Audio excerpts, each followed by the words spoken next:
Thank you. Call the meeting back and like to welcome Julie Taylor here, and we're going to tab 11, Cambridge Christmas Parade request for some temporary road closures. We've done this a few times, Julie. We have. Everything's the same as previous years. No, she hasn't warmed the seat yet. Just give her a chance, please. There's a record. Go, Julie. Yeah. Just saying everything's the same as last year, thank you. Previous years, and no objections. Thank you. I figured that. Liz has moved and Lou's seconded. All those in favour say aye. Again. Tab 12 is Tia Mudu again. Thank you. Phil moved. Roger second. All those in favour say aye. Thank you. Wonderful. Thank you very much, and Merry Christmas. Yeah, thank you. Thank you. Tab 13 is the request for public road names. Hello, girls, ladies. Yeah.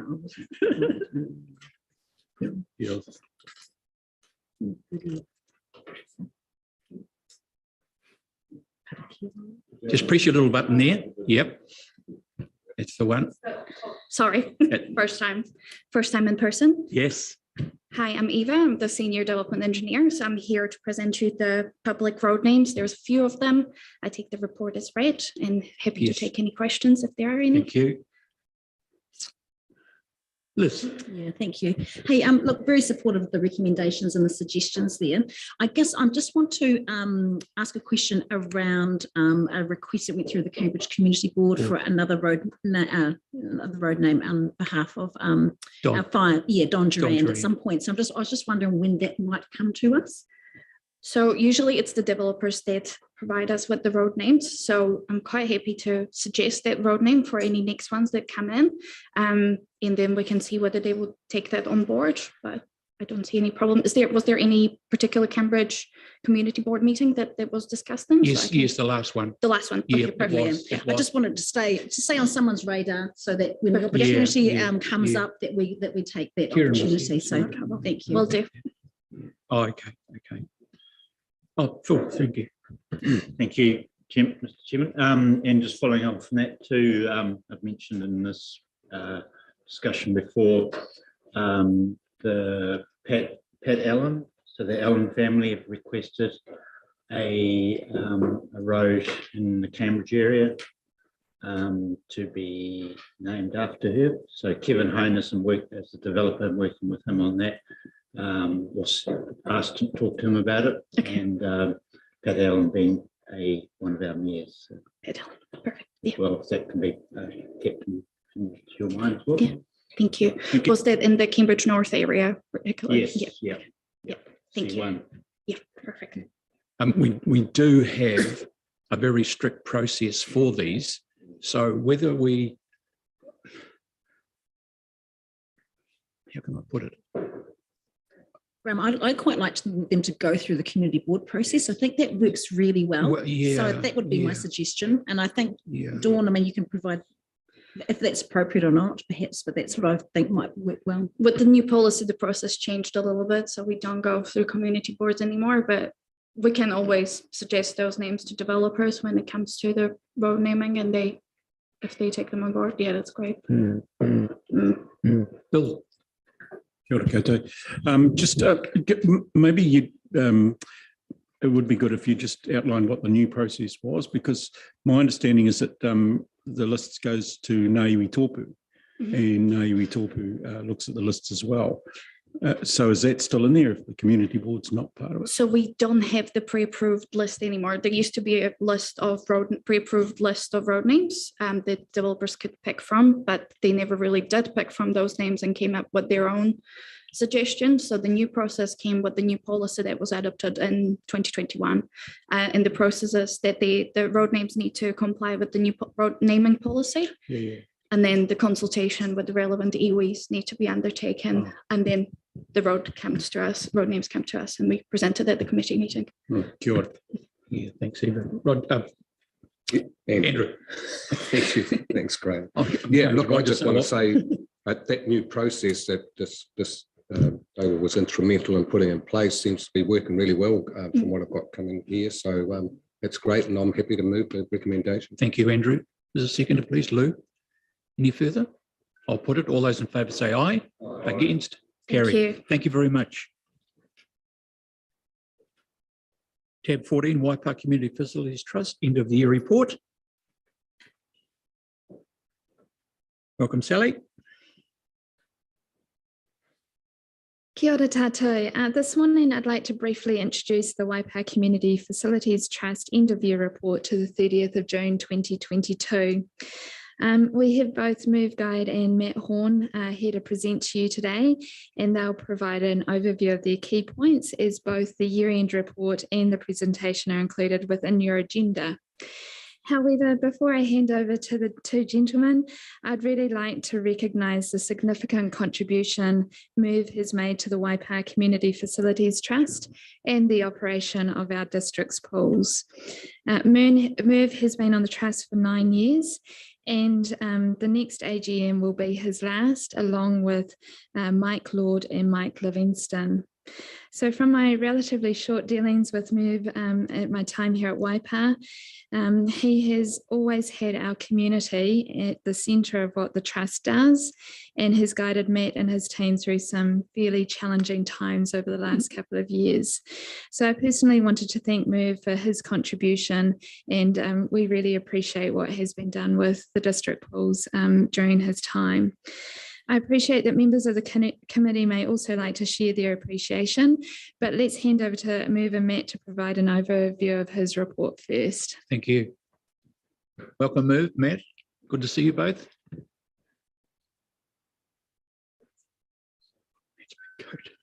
Must be cooking.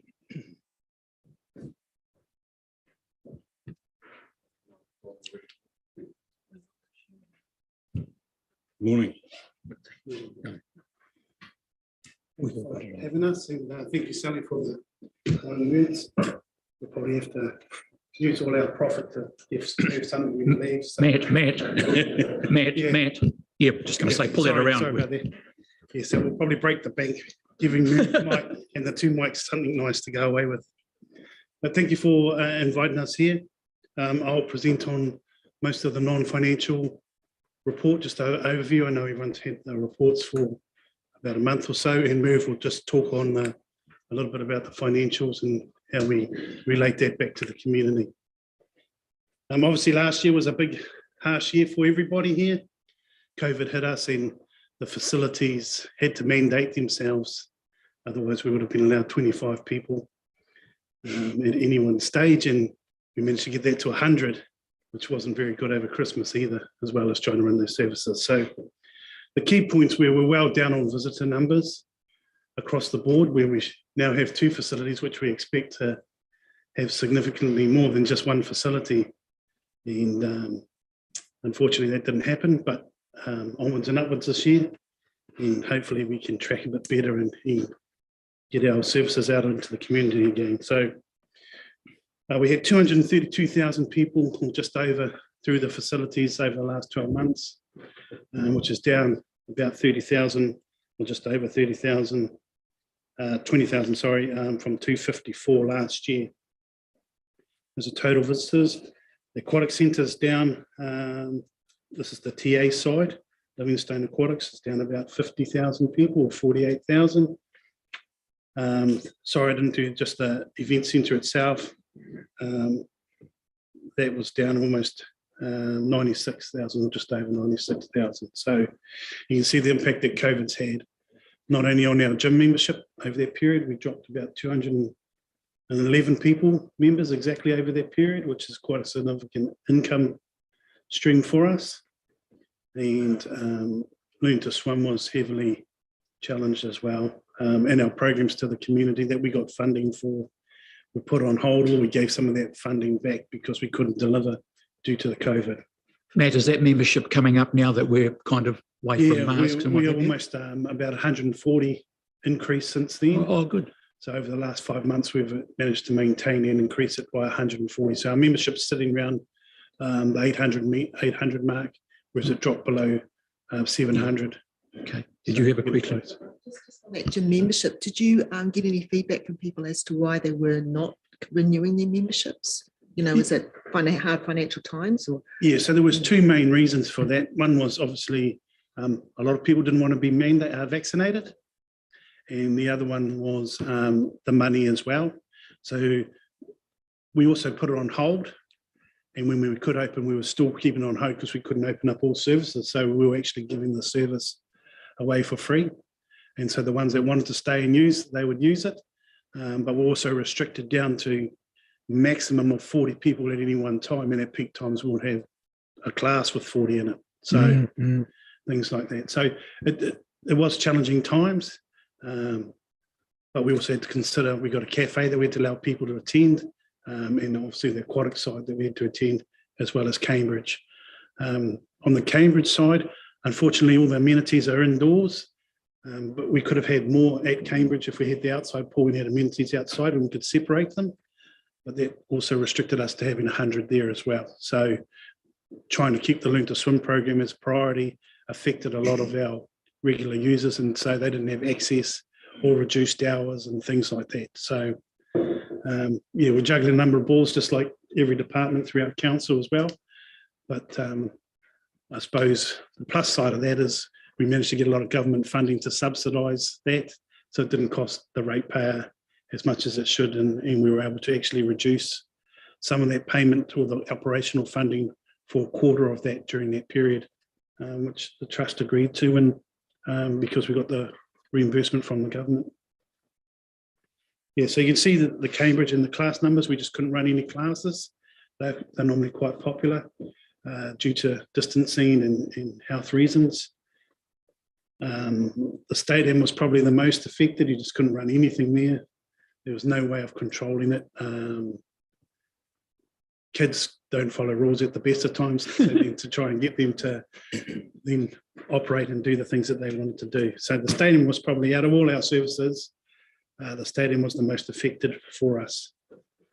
Pier Aquatic Centre, I think we've had 1 month since its opening that hasn't been under a restriction. So halfway through this month, we'll know going forward. So we're hoping we have a bumper summer. One of the key things that does work in the pool's favour generally is if life's quite tough for people financially and they can't travel to their holidays, the pools is a cheaper option, and they come in and use the local thing. So we're hoping it's a win for us, but people may still go away at Christmas time, but hopefully there's no restrictions up ahead. So in Waipa, we still did more than last year, but then we have 2 facilities. So over the last 12 months, we've established Pier Aquatic Centre swim school and squads over there. So it's over 12 months. They're slightly below in total numbers compared to TA, but I would envisage in 12 months' time, Cambridge will be the biggest swim school then, just the population base and that over the TA one. So we should perhaps get to about 60,000 swim lessons. Yeah, I'd say we're tracking ahead of that now already. Pretty cool. Yeah, and then hopefully all the schools come back and we can get the schools program running, which is probably even now better one where we're sponsored, and the ones that can't afford swimming lessons actually get water safety, boat safety, and a bit of awareness and confidence around water that we get our sponsorship for. And we've just secured another $20,000 from Water Safety New Zealand to continue that program from 1 to decile 6 schools throughout the Waipa. That's a pretty important part of what we do, actually. Health and safety, if you compare the numbers to last year, they're slightly down on everything, a couple of incidents up, but then we've got 2 facilities to worry about. So obviously COVID, the numbers went there, but then there's 2 incidents, and Cambridge seems to be had a few incidents, which have kind of settled down now that people know the facility. Water quality is good, not as many people through, so it's easier to maintain the water quality. So you can see that we're tracking well above the 85% average that we need to, all around that 94 for both facilities.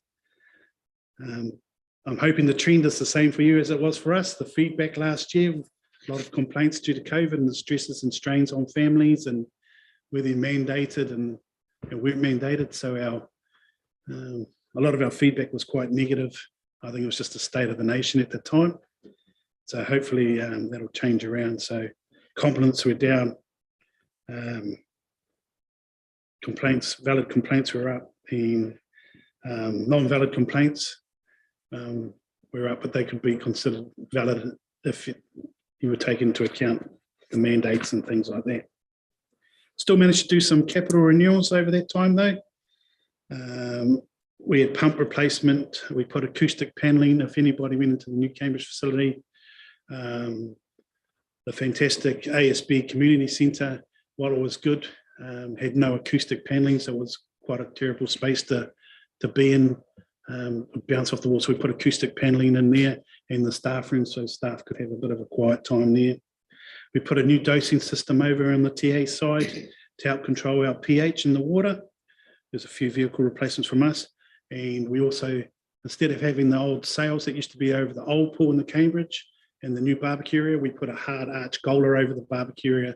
If anyone's seen it, it's quite a fantastic space now. A lot better to use and shaded and UV protected over that area. And then some stuff that we do for the cafe. About 130,000 on investment in there. Matt, I've had a few requests from people in Cambridge particular. You've got bench seats there to sit on, whether you could have some, maybe 10 or something plastic chairs. A bench seat for an elderly person is not supportive.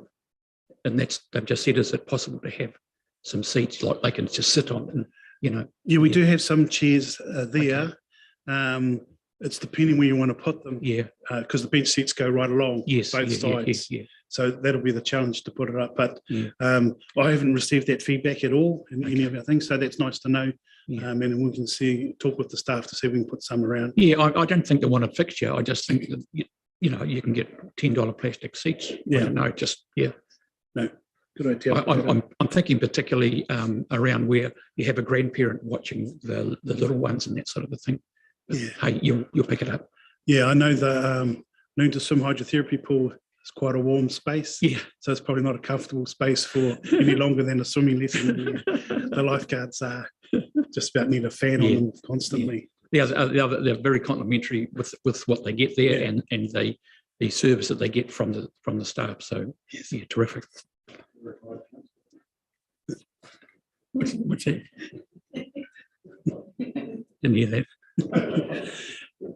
One of the cool things that we have had good feedback on from the public is the upgrades that the council has done in the disabled space, and with the hoist and the high load table for our severely disabled people. And it's a fantastic space that we keep locked and use it for those type of people specifically, because they've got other options with the smaller spaces. But that has been well received and makes a big difference to those community users. So thank you for that. Our survey reflects the state of people's feelings over that period. So we're down quite a bit. That's a significant drop. So instead of being what we were was very good, we've dropped down to good performance, but with potential for improvement. And a lot of it was how people felt. And I know it's a snapshot of how they feel in their day when they do the survey, but we had over 1,000 people respond over a 3-week period. So a lot of people like to put down their minds, but that's a good return for 3 weeks. I think our highest previously to that was about 700 during the survey. Financials, as you can see in the financials generally, we did pretty well. We got almost 700,000 in government support through the wage subsidy, resurgence payments, and in the COVID leave support. When our staff got COVID, we obviously got funding for that for their leave period as well. Unfortunately, that's rolled on. We're challenged to get staff. We've got vacancies that we've been trying to fill for over 4 months. And I think we're quite proud that we haven't shut the facilities down. I know if you compare us to Hamilton, they closed Gallagher for a long period of time just so they could staff Waterworld. And I know sometimes we've had to reduce hours to more office hours, maybe 7 to 5 or 7 to 6 p.m. But we haven't ever closed unless it was a government mandated closure. So we're quite proud of that, and we'll continue to try and fill those spots as we do. I'll hand over to Merv, and he's going to talk a bit. Was there any questions around any of that before we hand over to Merv? Marcus. Yeah, I've got a question. How cooperative are you being with the local schools, like to attend the facility, especially in Cambridge and stuff, for bookings, Matt? Because I've heard that the Cambridge schools have found it easier to go to Orangeville to use their pool instead of our new pool in Cambridge. I'm just wondering why. Like, have you heard that, or like why is that happening? Sorry, through the chair, I haven't heard that at all. I know that we had issues around the COVID time in trying to meet the standards of the 100 people and keeping them cleared in their late bookings. But I haven't heard any of that. I find it quite easy to book. They just ring up just like any other and book in. Is that a while ago, Marcus? I think the last 6 months,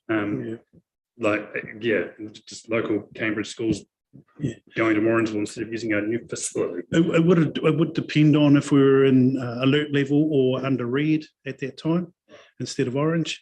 And then once again, if the schools to come in and use the outdoor 50-metre pool, which would have been fantastic, the amenities all indoors. So then to keep the 100 separated, then once you bring them indoors to use the amenities, then the 100 starts across the whole facility. But I think that should be alleviated this summer, and we hope to get them back and hope to get school swimming sports, which we've missed out on, and then the lower Waipa region and stuff like that. But we did have a meeting with all the principals when we first opened and told them and invited them for, to come around, and some of them did. But we explained our services and what they were and things like that. So at their principals meeting.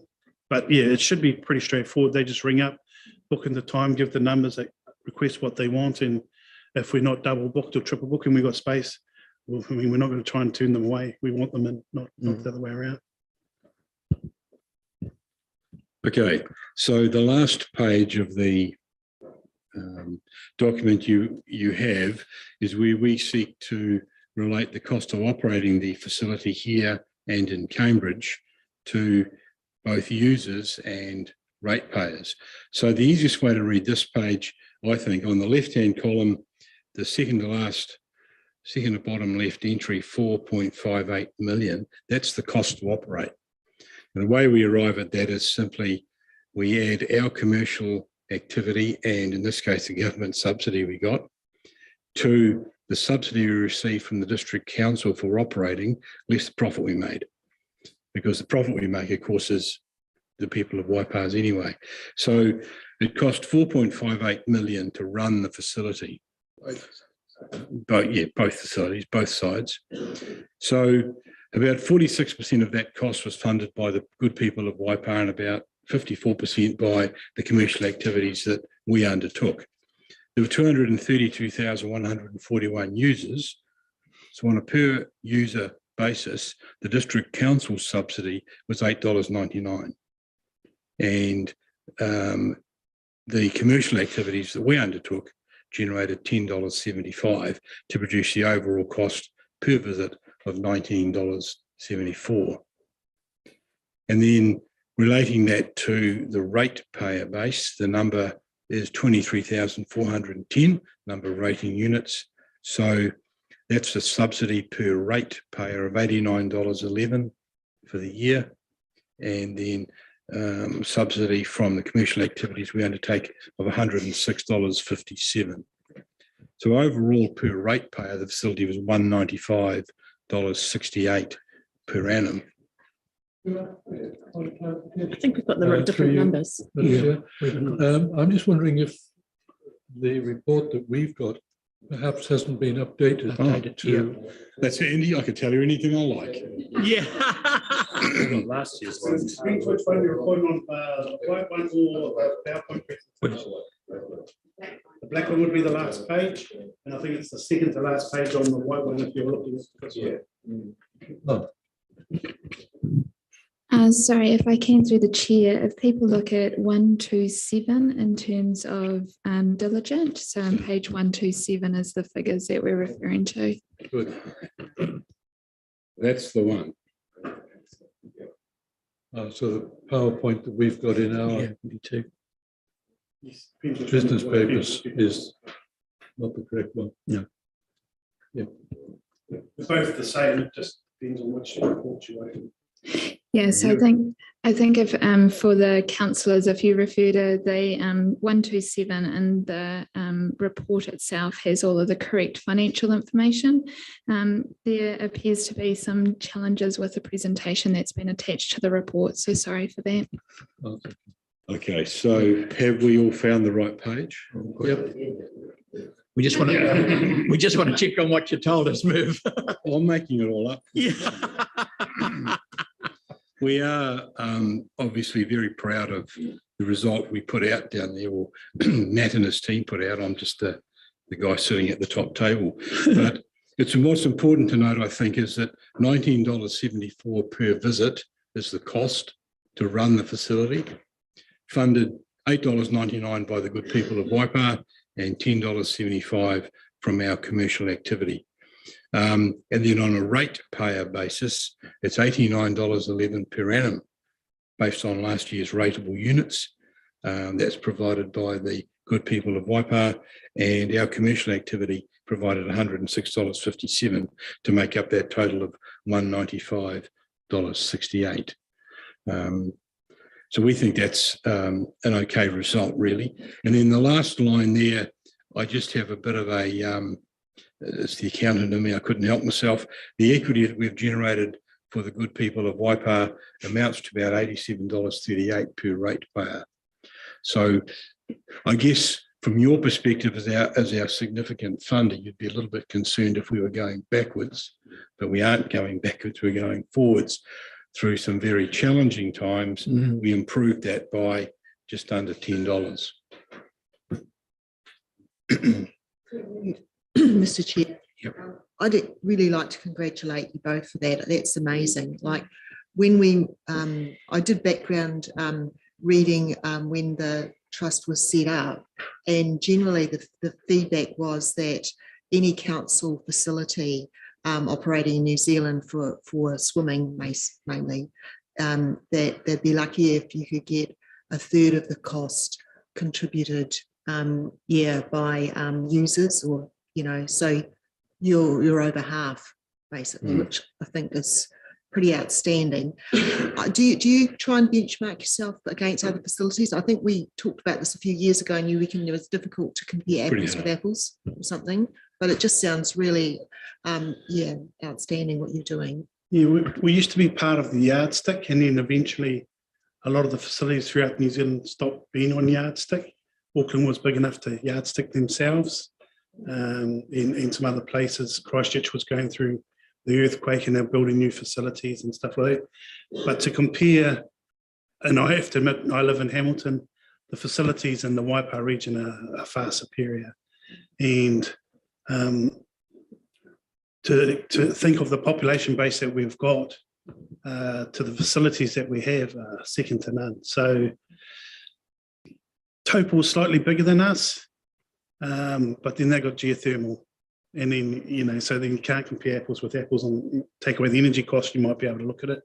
Tourist destination, so what we try and do is look at our big brother in Hamilton and see how we're going there, and see if we compete, and we think we do pretty well for the size that we do. Yeah, great result, really. Andrew. Thanks, Graham. It's John Bishop's mother again. I take it that this year, all being equal, we would expect the per user cost to go down because we have more users, hopefully. But the cost per ratepayer is likely to stay a similar level. That would tend to be correct, wouldn't it, really? The marginal cost of another swimmer is zero, really. So if we have adequate, because we're pool safe accredited, we have adequately trained and numbered life guards on duty, they have capacity to take more. We were pre-COVID getting very close to capacity though. Yeah, we were going to battle Although with Cambridge coming on board, that hopefully will Yeah. hard to know. I So guess. we're not sure how many people come from, say, halfway to Cambridge to Te Amutu and now go the other way. So we don't know that, but yeah, the marginal cost per visitor is almost zero within a range. But yeah, you're right. The ratepayer one will just depend on how many more ratepayers you get. Fantastic effort. Fantastic effort. Thank you. Yeah, Jim. Look, thanks, Mr. Chairman, and from my perspective, take the opportunity and following up from Sally's and Claire's comments, Merv, to you and your trustees, but particularly you, a huge thank you for all the effort that you've put in over that. We're talking, Sally mentioned 9 years, but a number of you will be well aware that Merv was pretty instrumental in getting the Te Amutu Event Centre and swimming pool constructed in the initial stages. And I don't think Sue's ever forgiven him for coming onto the trust because of the continuation of the work that he's had to put in on behalf of the community. So it'll be nice from my point of view to be able to talk to Sue without feeling embarrassed about putting on Merv's time as just an extra job that he's done on behalf of the community. So look, a huge thank you from the council, Merv, to you particularly, and the trust, and Matt for the administration of the facility. I don't think you need to be too concerned about, well, maybe we all have to be concerned about it, but the drop in survey results, we found exactly the same thing. You know, there's so much negativity out there in the community now that we're all battling that. So it's trying to, I suppose, look at the figures and then try and just find out what's behind them. And I think it's obvious it's COVID and everything else that's going on in the wider environment. Look, I can only see the amount of use for the facilities skyrocketing, really. It was really nice for the central government to help by building an expressway right to Cambridge.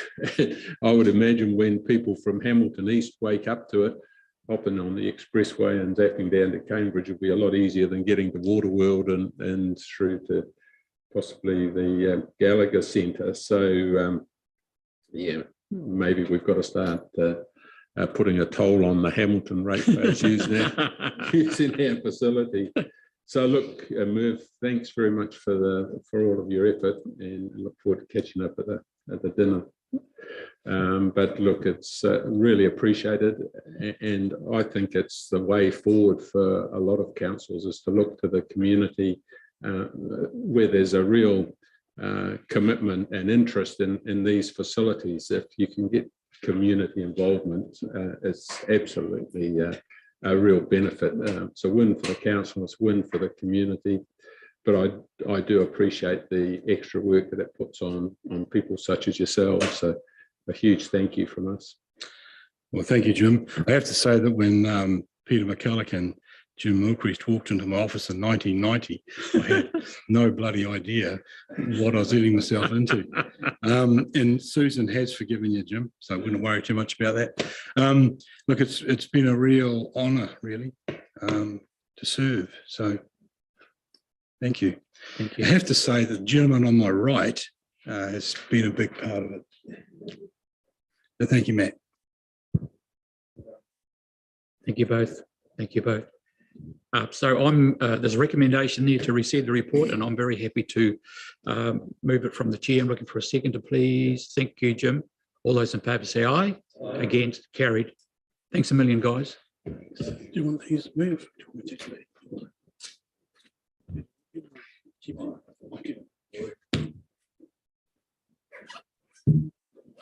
We're on time.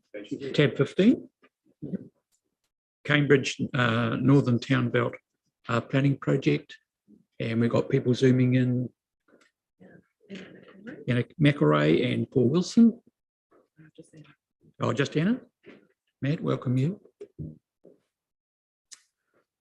Morena tātou. Te Māori ora ki a koutou katoa. This morning, we've got Anna online, fortunately. Anna will be familiar to many of you from being our Senior Reserve Planner previously. She's now working for Exist, which is a parks consultancy company, and they've been helping us with a bit of resourcing while we've been having a few gaps in our team there. So without further ado, I will hand over to Anna if she is available and ready, because she's been the driver for us in this kōrero. Morena koutou katoa. Thanks, Brad, for that. And we'll take the report as read, but I will just talk to some of the key points. So some time ago, when I was still with council, 3 of the Northern Town Belt lessees and the Cambridge High School Hockey Club made submissions to the long-term plan related to investment in sport infrastructure along the Northern Town Belt. Council provided a grant to Hautapu Sports Club to undertake a feasibility study of an indoor court facility and club rooms and field upgrades to improve utilisation. The club commissioned Greenstone Group to undertake that work. Greenstone Group prepared a draft report for the club, but it wasn't finalised because of delays related to COVID and the need to wait for other work like the regional sports field study to be completed. During this time, there were staff changes within the Greenstone Group and also an increase in scope as the interests and opportunities were better understood.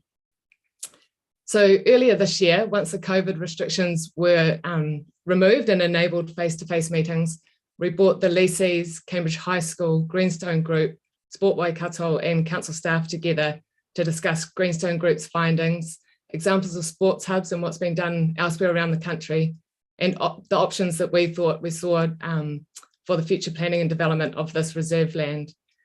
Through those meetings, we learned a lot more about the lessees' activities and their assets, and the plans for the Cambridge Raceway and the high school sites. At those 2 workshops with the lessees and Cambridge High School, there was consensus that this is a really great opportunity at the moment to work together to enhance the existing facilities to meet future demands, to enhance utilisation, to reduce duplication and to improve the quality and potentially the nature of the facilities. It was agreed that there was investments needed to resolve the immediate issues that the clubs are facing, but that those should be aligned to the long-term vision. And there was agreement that a master plan is the right tool to co-design with mana whenua and the wider community this space and to determine the long-term vision, the functions and services, the asset requirements, and the space allocation for the Northern Town Belt. The lessees and Cambridge High School are really keen to progress a master plan together, if supported by council. Their first step would be to form a project group MOU in terms of reference, to develop a master plan brief, and then to seek funding to prepare the master plan. We've had discussions and they understand that a project like this takes a really long time. I guess as just been alluded to with the Te Awamutu project with Merv. So from concept to implementation, but they're really up for it as long as their immediate facility challenges can be resolved. So we think this is a great opportunity. We've got people around the table, we've got leases at the right time to have a discussion and to think strategically about this really important, centrally located, accessible, large. I was just calculating before. So with McKinnon, Tom Boyle and Memorial Park, you've got about 16 hectares. But when you include the green space within the high school and also the raceway, that takes it up to 27 hectares. And we agree that a master plan is the right planning tool to facilitate discussions and make these important decisions about the future of this really critical open space. So I'll stop there, and Brad and I are very happy to answer questions. Thanks, Anna. Yeah, it'd be good to progress this. Yeah, I think we're all agreed on that. Growing community, a real growing community. Liz. Look, look, thank you, Anna. I think that this project, of course, has had some legs for a little while now. Yeah. And what I see, of course, is a really rock solid plan going forward. Cambridge has just got growth issues. There's no question around that. But we also know that we really want the best outcome for our youth. And I see this being a space that our youth are probably going to benefit most from. So really happy with the option and support the plan going forward. Thank you, Liz. Roger. Yeah, thanks, Brad, for you, Mr. Chair.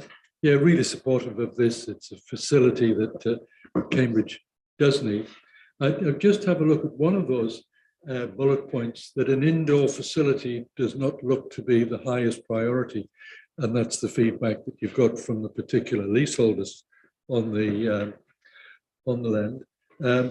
But actually talking to perhaps people that are not involved in those organizations, the development of an indoor facility is seen, I think, as possibly a slightly higher priority in terms of a community facility wanted for Cambridge. So I just make that point, maybe to look at that in a slightly different light than not being a low priority. Yeah.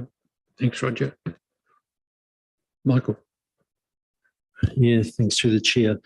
Thanks, Anna, for that report, and Brad.